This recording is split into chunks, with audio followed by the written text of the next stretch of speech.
Assalamualaikum warahmatullahi wabarakatuh. Perkenalkan, saya Dr. Imas Kurniawati MPD, dosen tetap program studi pendidikan umum dan karakter di Universitas Pendidikan Indonesia. Pada kesempatan kali ini saya akan menjelaskan mata kuliah wajib kurikulum yang saya ampu yang sesuai dengan bidang keahlian saya, yaitu mata kuliah pendidikan kewarganegaraan. Ini ditujukan untuk mahasiswa manajemen pemasaran pariwisata semester 1 dengan kode mata kuliah KU 105 berbobot 2 SKS yang diselenggarakan sebanyak 16 pertemuan dengan 14 pertemuan materi dan 2 pertemuan ujian. Mata kuliah ini membahas tentang pengantar PKN di perguruan tinggi. Luaran mata kuliah ini adalah video iklan layar masyarakat, poster digital, dan draft artikel ilmiah. CPL pada mata kuliah ini meliputi CPL 1, 2, 3, dan 4 yang tertuang di RPS dan telah divalidasi oleh Ketua Program Studi. Capaian pembelajaran mata kuliah yang diharapkan antara lain: 1. Mahasiswa dapat menunjukkan sikap bertakwa kepada Tuhan Yang Maha Esa dan mampu menunjukkan sikap religius, serta berperan sebagai warga negara yang bangga dan cinta tanah air, memiliki nasionalisme, serta rasa tanggung jawab pada negara dan bangsa. 2. Mahasiswa mampu menganalisis masalah kontekstual PKN yang berkaitan dengan materi pembelajaran. 3. Mahasiswa mampu mengambil keputusan secara cepat dalam konteks pemecahan masalah kontekstual yang berkaitan dengan materi pembelajaran. 4. Mahasiswa mampu mengimplementasikan nilai-nilai kesundaan, silih asih, silih asah, dan silih asuh dalam konteks pemecahan masalah yang berkaitan dengan materi pembelajaran. 3 komponen pembelajaran dalam mata kuliah ini adalah delivery, interaction, dan assessment. Berikut adalah video proses pembelajaran pada mata kuliah pendidikan kewarganegaraan pada pertemuan pertama, yaitu pengantar PKN di perguruan tinggi. Mari kita simak. Selamat pagi semuanya. Ya, Assalamualaikum warahmatullahi wabarakatuh. Waalaikumsalam warahmatullahi wabarakatuh. Prodi apa nih? MPP. Angkatan 2024. Anak baru ya? Oke. Ya, ini adalah pertemuan pertama kita di semester genap ini. Pertemuan pertama di mata kuliah wajib kurikulum pendidikan kewarganegaraan. Ya, perkenalkan, saya Imas Kurniawati, dosen MKWK Pendidikan Kewarganegaraan yang akan membersamai kalian di 1 semester ini. Oke. Ya, pertama-tama saya mau mengucapkan selamat datang di Universitas Pendidikan Indonesia dan selamat kalian sudah terpilih menjadi mahasiswa terbaik, mahasiswa-mahasiswi terbaik di Universitas Pendidikan Indonesia. Oke. Siapa kayunya? Saya, Bu. Oke, siapa namanya? Ilham. Ilham. Oke, kita berdoa dulu ya. Silakan berdoa dulu. Oke, baik semuanya. Sebelum kita mulai kegiatan pada pagi hari ini, alangkah baiknya semua kita berdoa sesuai dengan kepercayaan masing-masing. Berdoa di dalam hati, di luar.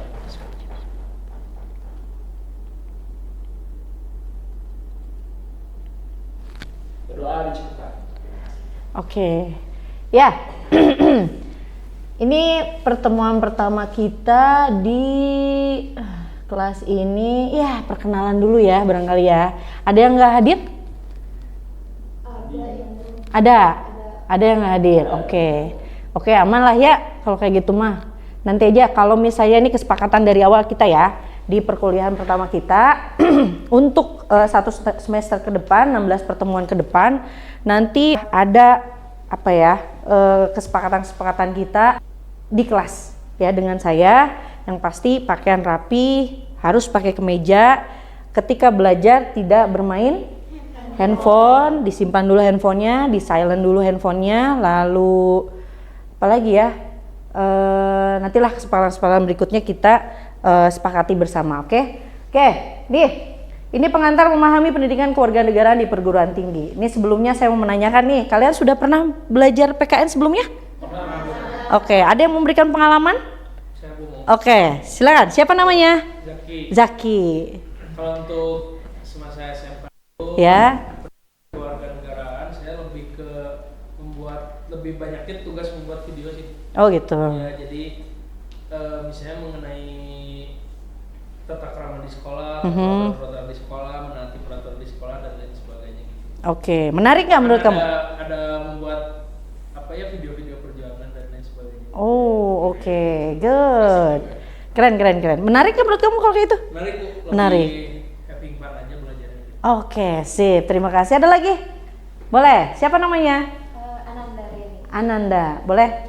Kalau di saat SMA itu saya tuh lebih ke dikasih suatu kasus, Mhm. terus didiskusikan, terus lebih ke gurunya tuh menyuruh kita pandangannya gitu loh. Menganalisis Ya, kasus mengenai tersebut. kasus tersebut. Oke, menarik nggak menurut kamu?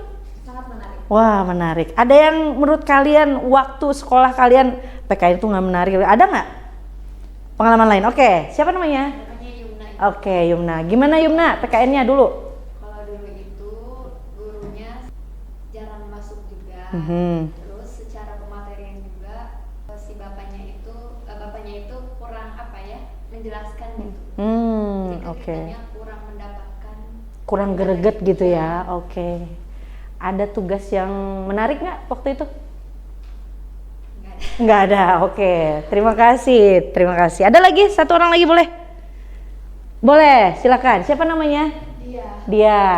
Kalau waktu SMA itu kelas 1 SMA ada gurunya, Mhm. emang bener-bener kayak vakum gitu, Mhm. cuma masuk, terus juga kita cuma dikasih buku, cuma buat baca-baca sendiri. Kelas 2 gurunya keluar, sampai kelas 3 terus nggak belajar PKN. Nggak belajar PKN. Oke. Sip. Menarik nggak menurut kamu? Enggak. Enggak. Oke. 2. Berarti dari 4 ya? Dari 4, 2 menarik, 2 tidak. Oke lah. Nggak apa-apa lah ya. Itu kan semuanya berdasarkan pengalaman kalian di kelas dan bersama guru-guru kalian. Oke, di sini sebelum kita masuk ke materi yang sesungguhnya, wah ini juga sebenarnya sesungguhnya ya. Nih, sebelum kita masuk ke materi pengantar memahami pendidikan keluarga di perguruan tinggi, kalian perlu ketahui kalau pengantar memahami PKN di perguruan tinggi ini agak sedikit berbeda dengan yang dulu kalian pernah pelajari. Meskipun memang bobot materinya sama, ya sama. Tapi di sini PKN di perguruan tinggi ini lebih kepada basis pendidikan karakter, ya, basis pendidikan karakter, yaitu membentuk kepribadian yang lebih baik. Misalnya kepribadian apa ya? Kepribadian apa ya? Yang lebih ini, misalnya tanggung jawab, apa lagi?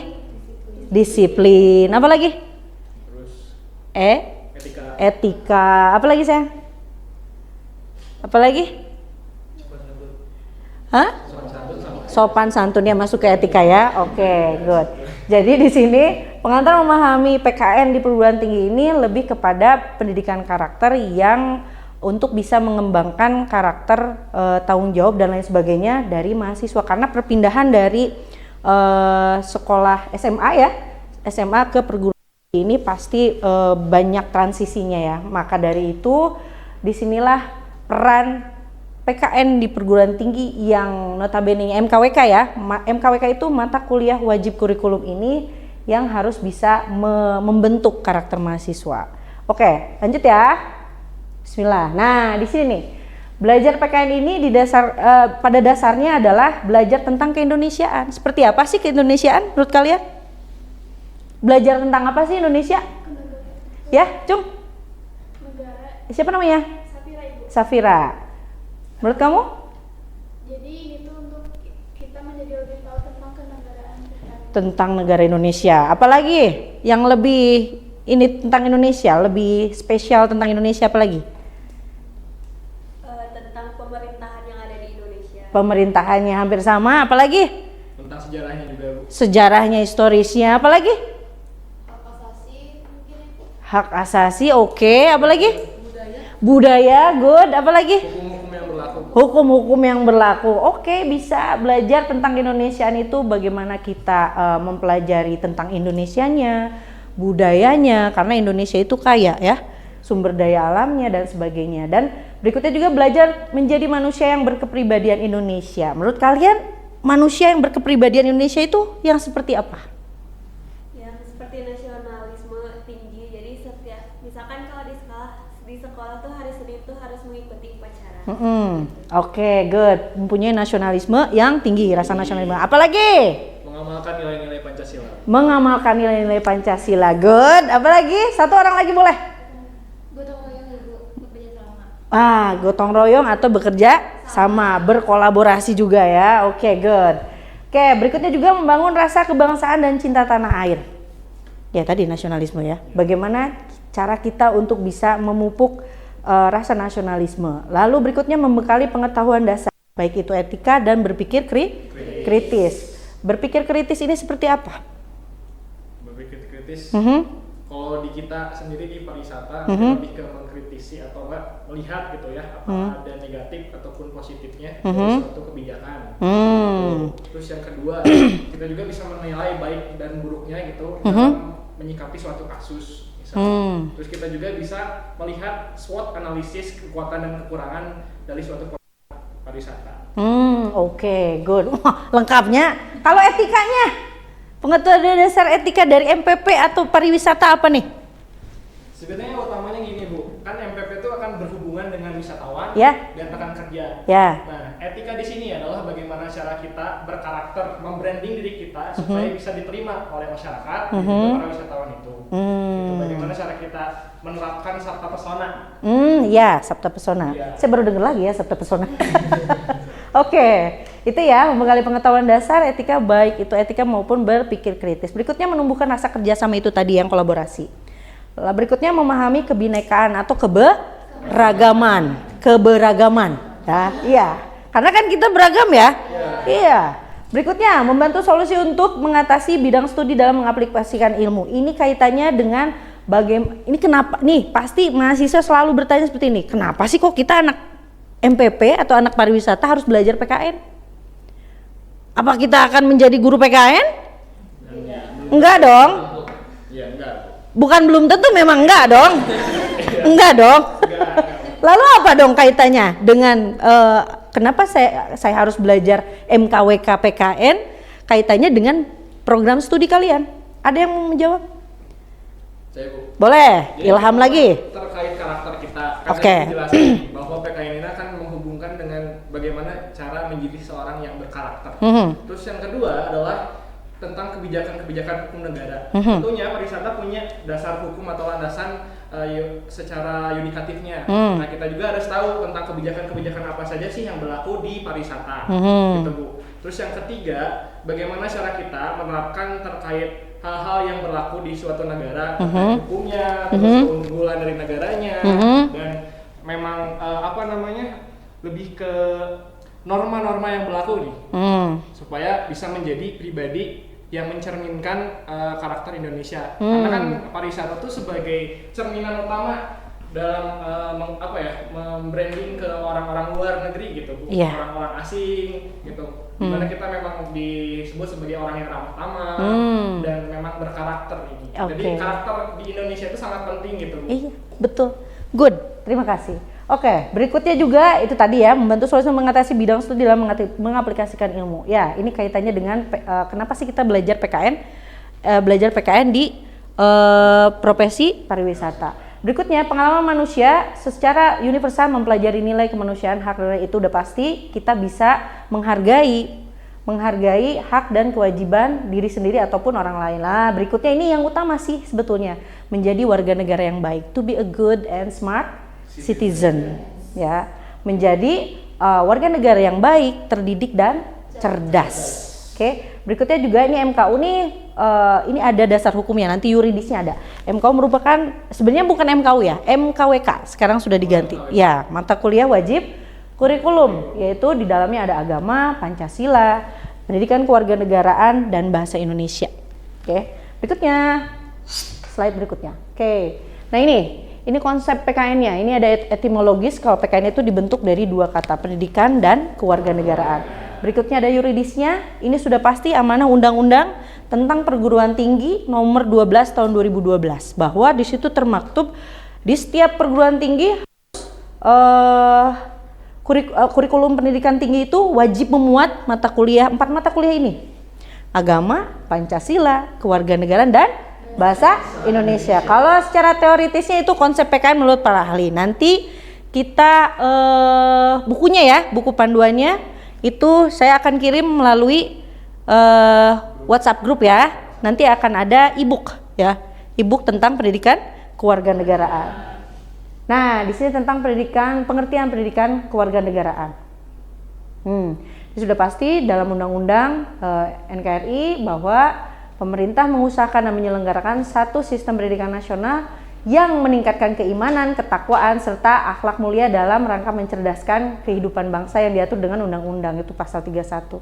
Ini juga ada Undang-Undang Nomor 20. Nanti kalian baca aja di buku ya. Siap. Lalu berikutnya juga ada di Undang-Undang Sisdiknas juga sama. Lalu di Undang-Undang Nomor 12, di PP Nomor 4, dan menurut Kogen di sini suatu mata pelajaran dasar di sekolah yang dirancang untuk mempersiapkan warga negara muda. Yang tentunya warga negara muda itu adalah yang memiliki to be a good and smart citizen. Kareknya bionya. Ya, terus dalam arti luasnya, oh ya, ini belum beresnya warga negara muda, tapi dia juga nanti akan berperan aktif, berpartisipasi aktif di masyarakat. Kelihatan nggak ini? Kelihatan? Oke. Kogan. Oh, cowok ganteng. Boleh lah ya. Lalu dalam arti luasnya yaitu pengalaman belajar di sekolah maupun di luar sekolah yang terjadi di lingkungan keluarga, organisasi keagamaan, kemasyarakatan, dan dalam media. Apalagi sekarang teknologi semakin canggih ya. Berikutnya ada AI sekarang. Nah, ini kita juga sedang berperang dengan AI sebetulnya. Ya.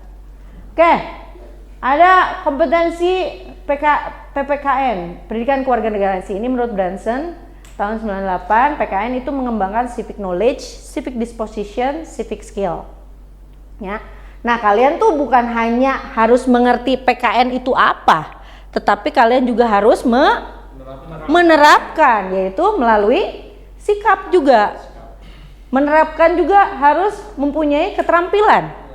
Apa, Cing? Saya mau minta contoh dari kalian. Dari civic knowledge, civic disposition, dan civic skill. Secara contohnya, secara contoh sederhananya. Ada yang memberikan contoh? Boleh? Dia ya? Iya. Oke. Ini satu aja atau tiga-tiga? Tiga-tiganya tuh. Nggak apa-apa, ayo. Jangan takut salah. Maaf ya Ibu. Iya. Yang dari sikap kewarganegaraan itu saling menghargai pendapat Mhm. lain, tidak memotong omongan orang lain ketika berbicara. Mhm. Terus kalau keterampilan itu, aduh kalau keterampilan itu kayak ini sependek pengetahuan dia gitu ya Bu. Mhm. Kayak kan banyak nih kayak batik-batik Mhm, mhm. nggak tahu itu salah. Terus kalau pengetahuan kewarganegaraan itu yang tadi sudah dijelaskan oleh si Ilham seperti itu. Oleh Ilham. Iya. Ilham kan namanya ya? Iya. Lupa. Oh, udah kenalan kan? Nah, Oh, udah. Lupa ya Bu. Oke, ada lagi yang memberikan contoh? civic skill. Civic skill, Tekumahata. Sebenarnya keterampilan kewarganegaraan Hmm. itu beda-beda ya di Indonesia itu ya. Ya. Tergantung sama profesinya. Profesi apa sih yang dibutuhkan sama orang-orang Indonesia? Mhm. Kalau di kita kan pariwisata. Ya. Berarti kalau di pariwisata sendiri yang pertama kayak kemampuan berbahasa. Mhm. Terus yang kedua, kemampuan kita berkomunikasi dan membuat, mungkin kalau secara spesifik nih kita jadi travel agent. Terus kita bisa bikin paket wisata. Terus kalau kita jadi tour guide, berarti kita harus bisa menjelaskan nih terkait situs-situs Budaya. Budaya Indonesia. Terus ya bagaimana cara kita bersikap ke anak-anak, ke orang dewasa itu kan beda-beda gitu. Iya, betul. Karena pariwisata juga tidak hanya bergelut dengan insan-insan pariwisata saja, tapi memang ke luar negeri juga ya. Iya. Insan-insan pariwisata domestik maksudnya, tapi juga ke luar, internasional. Terus keterampilan bahasa juga ya harus ya. Oke. Nah, ini komponen karakter mulia ini menurut Likona ya. Pasti kalian baru melihatnya. Di sini ada pengetahuan moral, ada penghayatan atau perasaan moral, ada perilaku moral. Bahkan menurut Thomas Likona ini ada karakter itu ada karakter kinerja dan ada karakter moral. Ya, kalau karakter moralnya lebih ke pengetahuan moralnya. Kalau karakter kinerjanya lebih ke perilaku moralnya. Bagaimana cara kita, ya itu tadi disposition dan skillnya itu harus dipadu-padankan. Oke. Kalian juga sama ya. Tuh, di dalamnya ada pengetahuan moral tuh banyak ya. Nanti kita baca lagi, kita bahas lagi di pertemuan berikutnya ya. Lalu di sini ada landasan pendidikan kewarganegaraan. Ada historis, ada sosiologis, pedagogis, dan yuridisnya. Ini historisnya sayang. Ini historisnya sebagaimana kita ketahui bahwa secara substansi PKN ini dimulai sejak sebelum Indonesia diproklamasikan, yaitu tahun 1908. 1908 ini adalah adanya pergerakan apa? organisasi nasional pertama ya, Budi Utomo. Lalu masuk ke 1928 ada Sumpah Pemuda. Lalu masuk ke 17 Agustus 1945 itu proklamasi hingga sekarang. Sosiologisnya yaitu pidato-pidato dan ceramah-ceramah yang mengajak masyarakat untuk bisa berjuang mempertahankan, menjaga dan memelihara bangsa dan negara. Dan ini pun diperlukan oleh masyarakat karena lebih sulit mempertahankan dibanding untuk mendapatkan. Betul tidak? Oke, pedagogisnya warga negara yang sudah dewasa dan sebagai warga negara terdidik, maka PKN berupaya untuk mendidik warga negara muda yang kelak dewasa dan berwawasan luas. Dan ini pun harus disesuaikan dengan kemajemukan Indonesia ya. Lanjut lagi, nah ini yuridisnya, ini ada Pancasila itu sudah pasti paling atas ya, pembukaan, ada batang tubuh, ada Undang-Undang Sisdiknas nomor 20 tahun 2003. Lalu Undang-Undang Perguruan Tinggi nomor 12 tahun 2012 dan ini adalah yang terakhir SK Dirjen Dikti nomor 84 tahun 2020 tentang pedoman penyelenggaraan dan pengelolaan MKWK. Nah ini pasal 35 nih dari Undang-Undang 12 tahun 2012. Nah ini bahwa kurikulum pendidikan tinggi wajib memuat 4 mata kuliah ini ya. Agama, Pancasila, Kewarganegaraan dan Bahasa Indonesia. Lanjut lagi, nah ini ada pertanyaan nih. Coba dibacakan. Dia boleh membacakan? Jika pendidikan kewarganegaraan itu penting bagi negara, apakah di negara lain juga ada pendidikan kewarganegaraan? Nah, apakah ada? Ada. Ada. Tujuannya untuk apa? Tujuannya ya untuk mendidik. Untuk mendidik warga negaranya supaya berkarakter. Selain berkarakter? Cerdas. Selain cerdas? Sesuai nilai-nilainya Nilai-nilai apa? negara tersebut. Oke, mempunyai nilai-nilai atau rasa nasionalismenya ya. Oke, coba kita lihat di sini. Nah, iya. Nah, di Indonesia, kewarganegaraan di berbagai negara. Indonesia itu ada PKN cina ya. Di Singapura ada moral education, Malaysia ada pendidikan civic ya dan kewarganegaraan, Australia ada civis, Inggris ada citizenship education, Timur Tengah ada talimatul muwatonah. Ya. Ya. Hub. Iya. Meksiko ada Education Civicas dan Amerika Civic Education. Macam-macam ya, dan ini juga bukan hanya di negara ini aja, tapi di belahan belahan dunia lain atau negara lain juga pasti banyak. Dan intinya adalah pasti untuk membentuk warga negara mudanya menjadi smart dan baik. Nah, ini adakah dinamika dan tantangan pendidikan kewarganegaraan saat ini? Ada. Nah, ini dinamikanya ya. Ini setiap tahunnya, setiap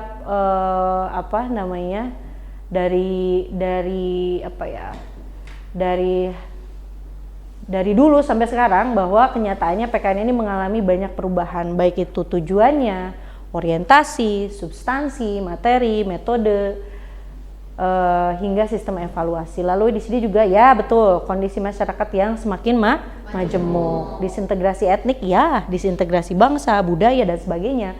Struktur sosial masyarakat memaknai secara luas NKRI dengan wawasan yang beragam. Ya ini sama dengan kondisi masyarakat yang majemuk. Itu berkaitan dengan struktur sosial.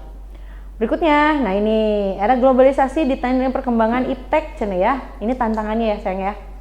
Ini udah pasti ini ya, dan ini mengakibatkan dari perubahan iptek ini, dari perkembangan iptek ini pasti memunculkan dua stigma, positif dan negatif. Nah, di sini belajar PKN MKWK ini bagaimana cara kita menjadi warga negara muda untuk bisa meminimalisir yang tadi efek negatif. Apa Cing, kasih saya contoh efek negatif dari perkembangan iptek. Ayo, yang lain jangan takut salah. Kecanduan ini Ibu.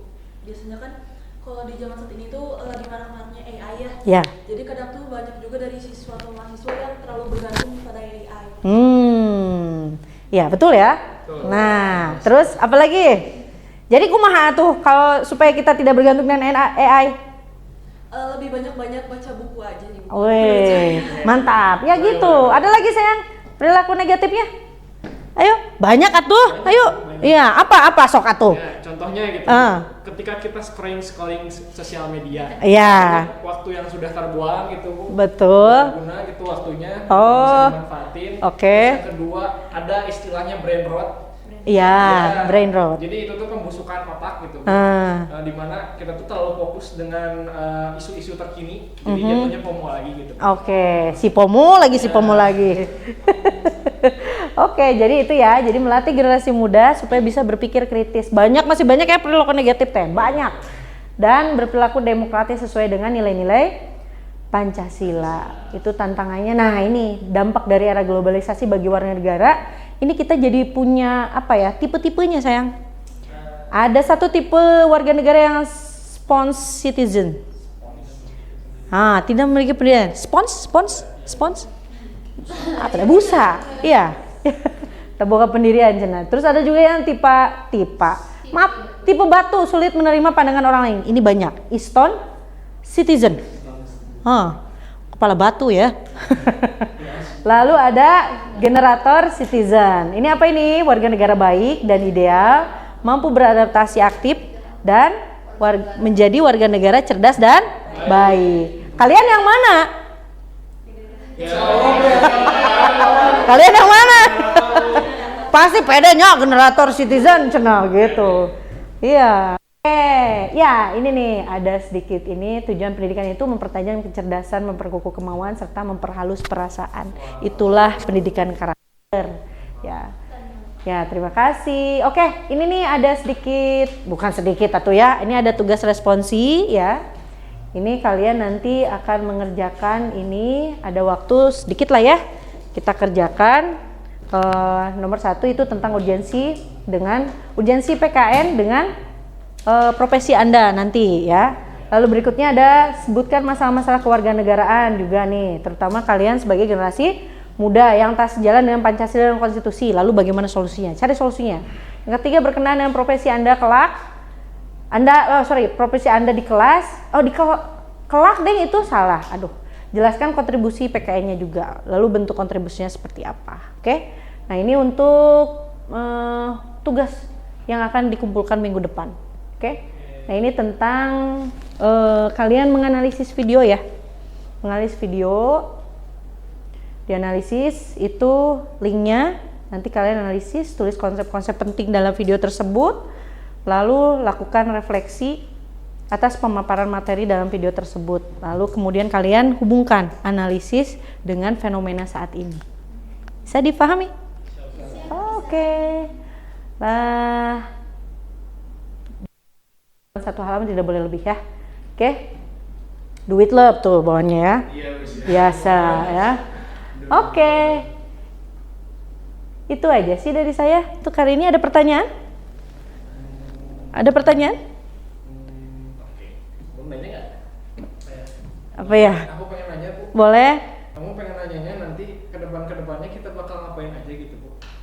Bakal ngapain aja? Oke, nanti akan ada tugas UTS ya. Kita ada UTS ya. UTS-nya bikin vlog. Bikin vlog. Iya. Bikin vlog. Lalu nanti UAS-nya kita CBT ya, computer based test. Lalu tugas kelompoknya kalian akan sosiodrama. Kalian akan membentuk satu kelompok minimal 8 orang. Nanti template sosiodramanya nanti akan saya kirim ke WhatsApp group ya. Nanti kalian pelajari. Lalu kalau ada yang mau ditanyakan nanti silakan langsung aja tanyakan. Boleh di kelas, boleh nanti di WhatsApp group. Nah nanti bikin sosiodrama tersebut akan ditampilkan di pertemuan setelah UTS. Oke, bisa dipahami? Oke, bukunya nanti saya share juga ya, karena itu berbentuk e-book. Atau boleh kalian nanti akan saya beri lagi referensinya. Oke? Oke, cukup ya. Nah, itu dia minggu depan kita akan membahas tentang identitas nasional, konsep dan urgensi identitas nasional. Oke, apa lagi ya? Udah mungkin ya. Oke, minggu depan lebih semangat lagi kuliahnya ya. Lalu tugasnya dikerjakan. Oke, ada yang mau ditanyakan silakan nanti tanyakan saja melalui WhatsApp group. Oke. Dan udah deh, sekian dari saya. Terima kasih. I love you so much. Ini ada deh. I love you so much. I miss you already. Assalamualaikum warahmatullahi wabarakatuh.